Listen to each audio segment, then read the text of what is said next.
Ассалаумағалейкум достар, менің есімім Ерғали Дүйсен, бұл менің YouTube каналым. Осы әңгімені соңына дейін тыңдап, маған тіркеліп, лайк басып, пікірлеріңізді жазып, мені қолдай отырыңыздар. Әкеге сағыныш.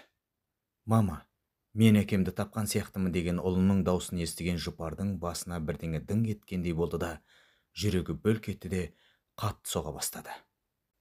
Көзі тұманданып, бір түрлі ауа жетпей қалғандай сезімде болды. Ұлы сөзін жалғастырып, анашым, сіз тек қатты толқып кеттіңіз. Бұл әлі анық нәрсе емес. Мен өзім барып көріп танысып көз жеткізуім керек деді. Жұпар әлі алғашқы хабардан есін жинай алмай отыр.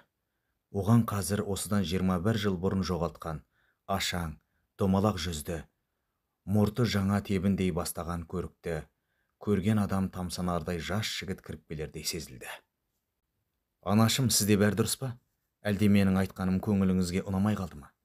Сіз әкемді мүлдем көргіңіз келмей ме сонда? Деп Жұпардың қасына келді. Жұпар ұлының бетіне жас толы көздермен қаратты, ештеңе айта алмады. Анасының тамағына тас тығылғандай болып, өксік тығылып қалғанын түсінген 21 жасар Дулат ас үйден бір бақыраш су әкеліп, анашым, ішіп жіберіңіз, жеңілдеп қаласыз деп ұсынды. Жұпар суды асығыстау ұрттап жіберді, ішкен суына шашалып қалды. Анасының арқасынан әлсіз бір-екі рет қаққан ұлы, сабыр анашым, сабыр, бұндай жаңалық сізге оңай тимесін білдім. Бірақ сізге айтпай іздеп кетуді дұрыс емес деп шештім. Сіздің де менімен бірге болғыңыз келуі мүмкін ғой, дегенде Жұпардың жан даусы шықты. Жоқ, бармайсың, жібермеймін. Жалпы саған кім айтты, әкең бар деп? Сенде әке жоқ, өліп қалған. Сенің әкеңмін деп жүрген адам алаяқ біреу шығар. Осы уақытқа дейін бір көрінбей келіп, енді қайдан сопаң етіп шыға келді, деп жас толы жанарын ұлынан айырмай қарап қалды. Бөлме ішінде ауыр үнсіздік. Қысы жазы корпус үйлердің кетпейтін қонағы масаның да ызыңы естілмей қалды. Анашым, сәл сабыр сақтаңыз, асықпай суырттаңыз, жүрегіңізді басыңыз, бәрін түсіндіріп айтам, тек сабыр етіңізші. Әрине, 21 жыл бұрын өліп қалды деген адамыңыздың тірі екенін есту оңай емес шығар. Оның үстіне, ол сіздің алғашқы және соңғы махаббатыңыз болса, асықпай, аптықпай, мені бөлмей тыңдаңыз. Ол кісі қазір кіріп келмейді. Ол кісі мен туралы мүлдем білмеуі де мүмкін. Сондықтан әуелі сізбен сөйлесіп алайын дедім деп, анасының қолындағы суды толтырып, бір ұрттатта әңгімесін жалғады. Анашым, мен өмір бойы әкем болса екен деп армандадым. Әкесі бар балалар ең бақытты жан деп ойладым. Есіңізде ме? Бұрынғы тұрған үйде ұзын бойлы көршіміз болды ғой, арақ ішетін. Міне, сол кісіні көшеде мас болып құлап жатқан жерінен әйелі балалары сүйрелеп үйге кіргізетін. Мен де армандаушы едім. Әкем мас болып құлап жатса, мен соны үйге сүйреп, сүйемелдеп қанша ауыр болса да, ешкімнен көмек сұрамай, өзім кіргізер едім деп, жұрт көрсе, сенің әкең жоқ дейтін көрші балалар көрсе екен деп армандаушы едім. Мен корпустың алдынан шығып тұрып келе жатқан таныс емес ер адамдардың біреуі, балам, мен келдім, мен сенің әкеңмін деп құшақ жая жүрер сәтін қанша күттім. Бір күні шыдамай келе жатқан екі кісінің алдынан жүгіріп шығып, сіз менің әкемсіз ғой, иә? Сіз мені іздеп келдіңіз ғой. Әке, мен сізді сонша күттім деп құшақтай алдым.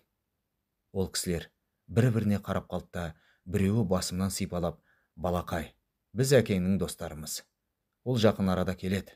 Саған мынаны беріп жіберді деп, бір балық консерві мен екі алма ұстатып кеткен. Сол күннен бастап мен, әкем түбінде бір келеді деген сенім болды. Менің бар балалық шағым әкемді күтумен өтті десем де болады. Анашым, білесіз бе? Менің жазып бастаған күнделігімнің бас жағы түгел әкеме айттым деген арыз шағымдарым мен әкеме алдырам деген ойыншықтарға толы еді. Кім ойнап жүріп итеріп жіберді? Кім ойыншығымен ойнатпай қойды? Кім жетім деп кемсітті? Бәрін жазып жүрдім. Кейін 16-ға толғанда ғана ол кісіге ашуланып, ол келмейді. Оған біз керек емеспіз. Керек болсақ, бір іздеп келер еді ғой деген ызамен ол күнделікті жыртып тастадым. Бірақ әкем болса, әкем келсе деген арман қалды. Тіпті өлген болса жатқан зиратын табам деген мақсат қойдым. Білесіз бе, анашым, ер балаға әкенің орны бөлек болады. Иә, Сіз ештеңеден мұқтаж қылмадыңыз. Қалай тапсаңыз да мені ештеңеге мұқтаж қылмадыңыз. Әйтсе де, әкенің аялы алақаны, қиналғанда демейтін қарулы қолы жоқ екені қатты бататын. Ең есімде қалып, жанымның күйзелген жері мектеп бітіру салтанаты. Соңғы қоңырау кезінде құрдастарым әкелерімен иық түйістіріп естелікке суретке түсіп жатқанын көру өте қиын болды.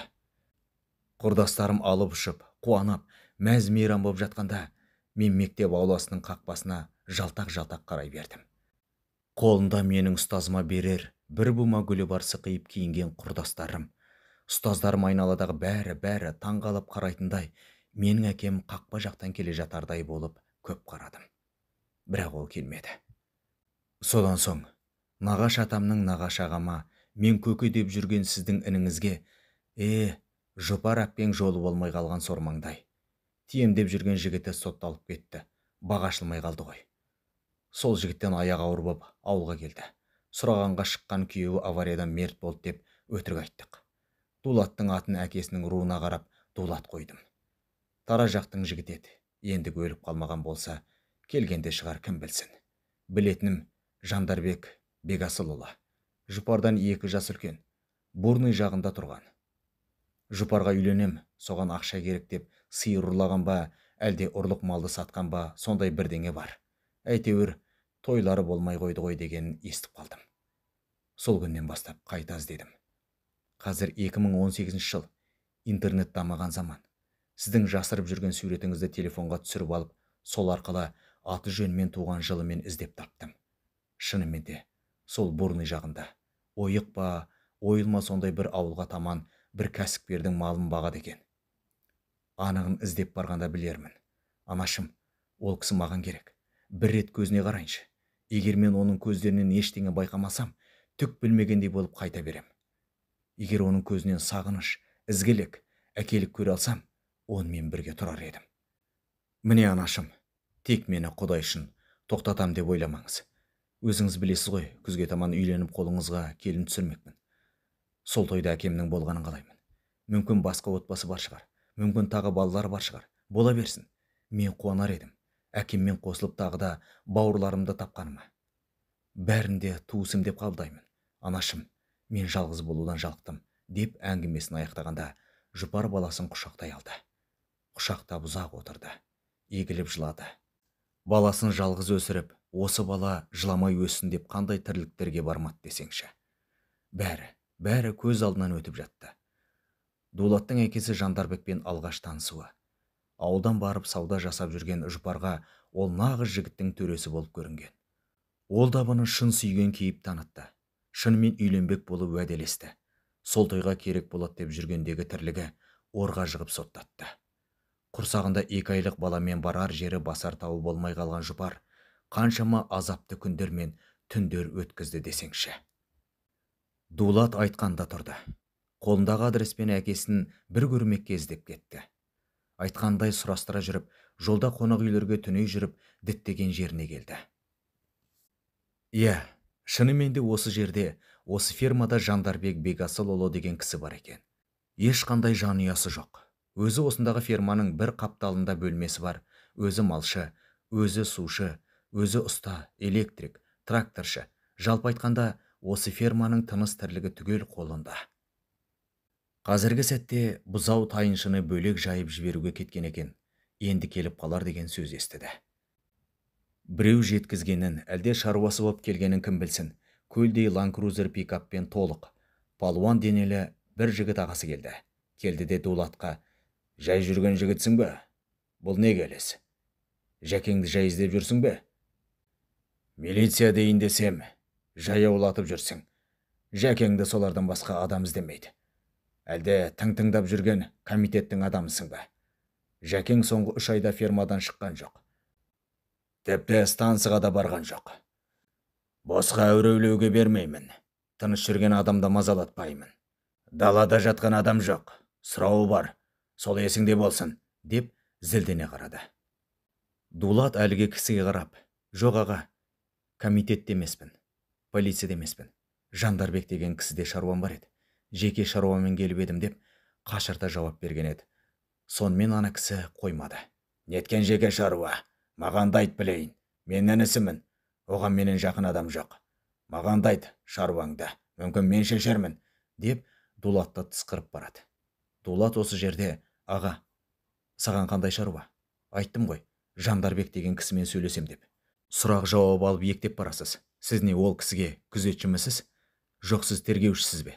Ол кісі келсін, бір ауыз сөз сөйлесем, кетем сосын, деп қатты қайтарды. Бұлардың дауы үлкейіп кетермеді. Егерде салт атпен 40 адам біреу шыға келмегенде, желе жортып қастарына жақындатты. Ассалаумағалейкум басеке, ат көлік аман жүрсің бе? Мына бала кім бала? Әлде жоғарыдан келген қонақ па? Деп атынан түсіп қастарына келді. Жоқ, жәке, бұл бала саған қонақ екен. Жандарбек деген кісіні тауып берің деп дікең етеді. Танисың ба? Айт, болмаса қазір жағасынан сүйреп тастайын.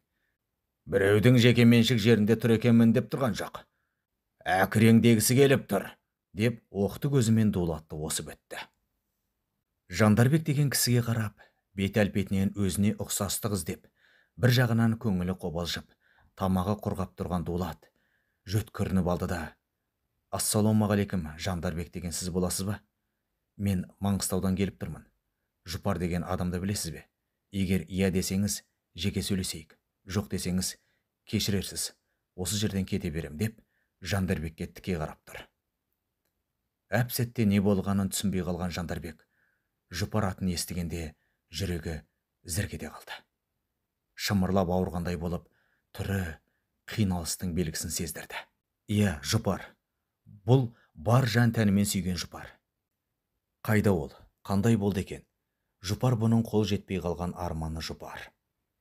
Үйленетін болып ауылына сүйінші сұрап, тойға дайындалуға келген Жандарбек құрдас жігіттермен арақ шемдеп, қылмысқа қатысы болып шыға келген өкінішті жай ол. Жұпар дедің бенім? Я таним. Қайда ол? Оған не болды? Тірі ме? Сен оның кіммісің, інім? Осыдан 23 жыл бұрын жоғалтқан арманым, сөнген шамшырағым ғой ол менің. Арақ шемдеп, жазықсыз сотталып, қоштаса да алмай кеткен адамым. Ең аяулы адамым. Түрмеден шықсам іздеп барам.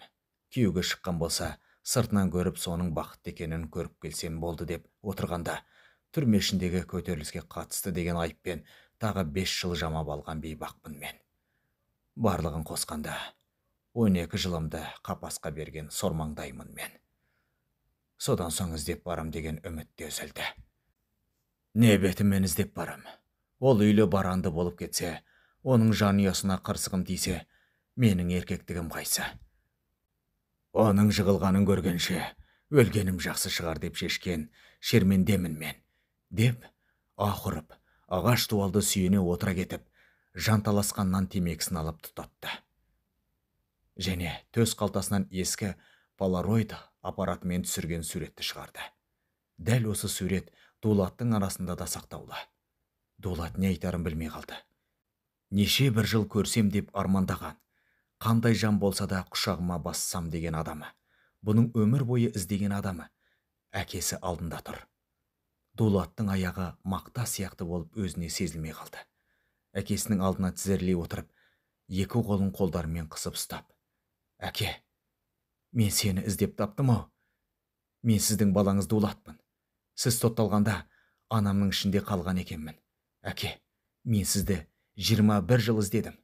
Сіздің осы аялы алақаныңыз маған 21 жыл бойы керек болды. Әке, деп маңдайын қолдарына тигізгенде, Жандарбек ауа жетпей қалғандай: не дейді?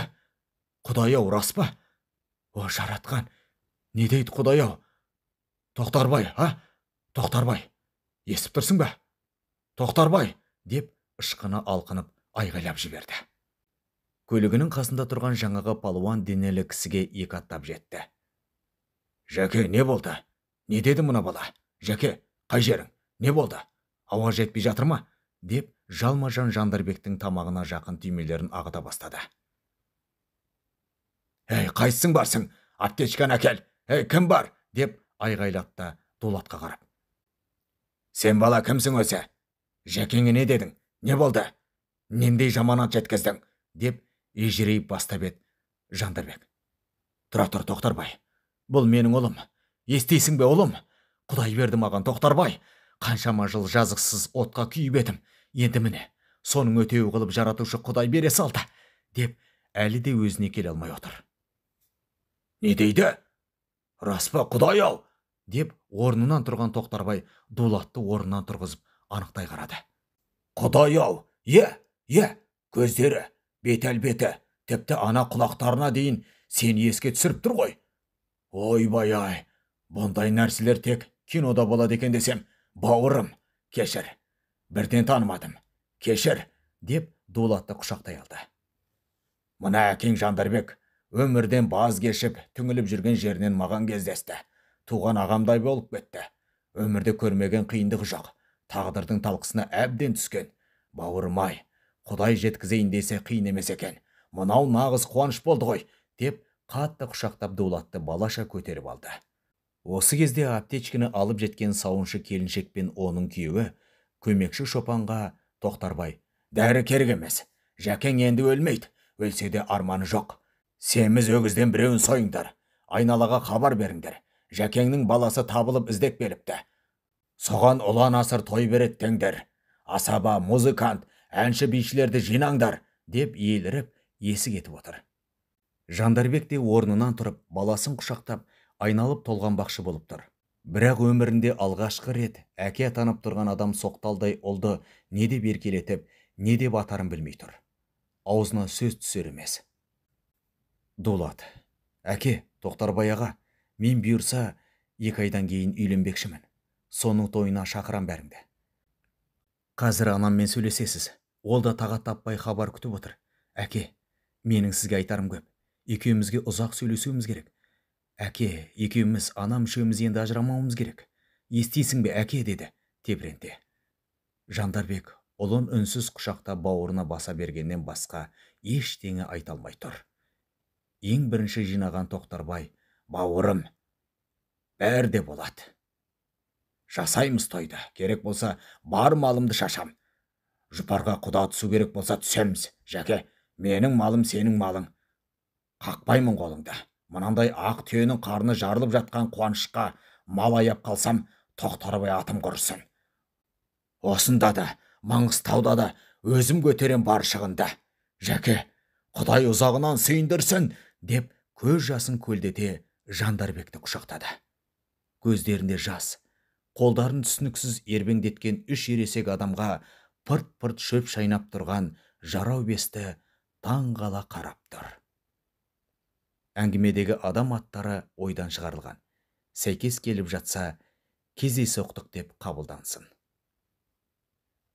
Авторы Мұрат Кенжебаев.